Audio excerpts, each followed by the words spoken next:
मी शिवानी तुमचं सगळ्यांचं स्वागत करते माझ्या नवीन ब्लॉगमध्ये। तर आज आहे आमचा केरळमधला शेवटचा दिवस आणि ह्या बोट हाऊसमधली कालची रात्र खरंच खूप छान गेली।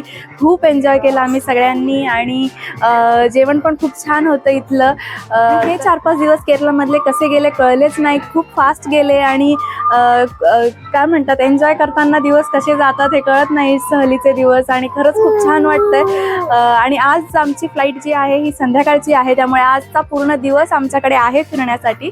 त्यामुळे आज आम्ही जाणार आहोत साड्यांच्या फॅक्टरीमध्ये, म्हणजे केरला साडी जिथे बनते, कशी बनते हे सगळं आम्हाला तिथे दाखवणार आहे आणि तिथे आम्ही शॉपिंग पण करू शकतो। त्यामुळे बघूया एखादी साडी जर घेता आली तर नक्कीच घेऊ।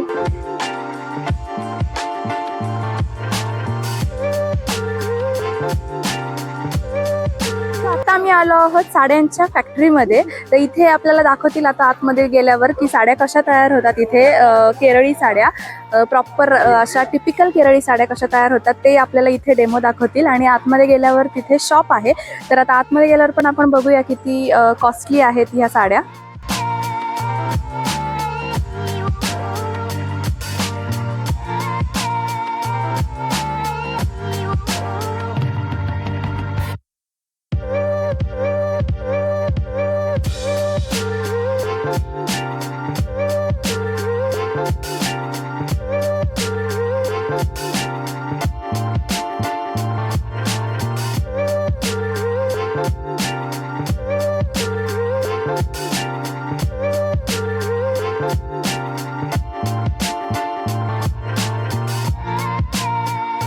आता आपण आलो आहोत म्युझियममध्ये आणि हे म्युझियम आहे कोचीमध्ये। तर ह्या म्युझियममध्ये केरळाची जी संस्कृती आहे त्याचं सगळं इथे ठेवलेलं आहे। तर आता आपण बघूया आतमध्ये जाऊन काय काय आहे।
आमचं आत्ताच म्युझियम बघून झालं आणि खरंच खूप छान म्युझियम आहेत। खूप अँटिक गोष्टी आहेत या म्युझियममध्ये।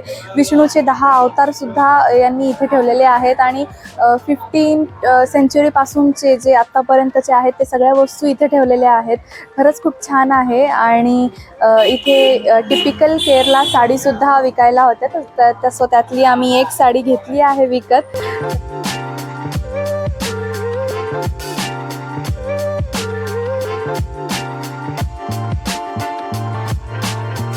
आता आम्ही आलो आहोत लुलू मॉलला आणि हा जो मॉल आहे हा केरळमधलाच नाही तर एशियामधला सगळ्यात मोठा मॉल आहे हा।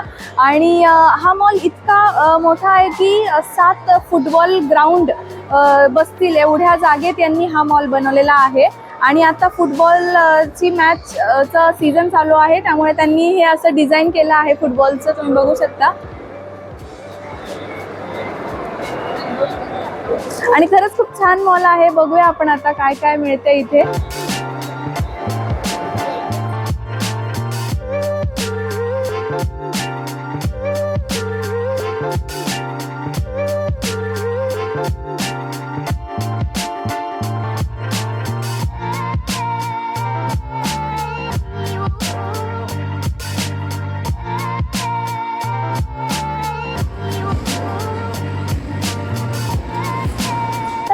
पोहोचलो आहोत कोची एअरपोर्टला पुण्याला जाण्यासाठी आणि आमची रात्रीची फ्लाईट आहे, त्यामुळे आम्ही आता थोडं लवकर आलो आहोत. खरं तर बराच लवकर आलो आहोत. आम्हाला अजून बराच वेळ आहे इथे एअरपोर्टवर बॅग चेकिंगसाठी, सिक्युरिटी चेकिंगसाठी खूप वेळ आहे. त्यामुळे आम्ही इथे आता टाइमपास करणार आहोत थोडासा.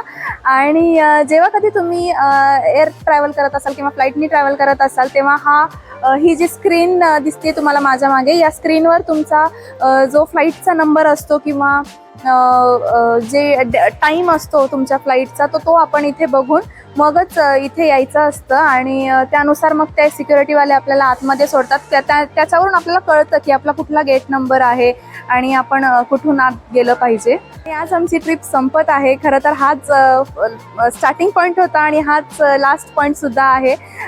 एंडिंग पॉईंट आपण ज्याला म्हणू शकतो, एंडिंग पॉईंटसुद्धा आहे हा. आणि खरंच खूप एन्जॉय केले हे सगळे दिवस, 4 ते 5 दिवस आम्ही सगळ्यांनी मिळून, फॅमिलीवाले होते आम्ही सगळे, खूप एन्जॉय केलं. आणि कसे दिवस गेले कळलेच नाही पटकन. खूप छान गेले दिवस. अगदी म्हणजे कोची, मुन्नार, एलिफंट राईड, टेकडी आणि जे चहाचे मळे होते, जो निसर्ग होता, ते LFP बोट हाऊसपर्यंत सगळंच खूप एन्जॉय केलं. शॉपिंग एन्जॉय केली.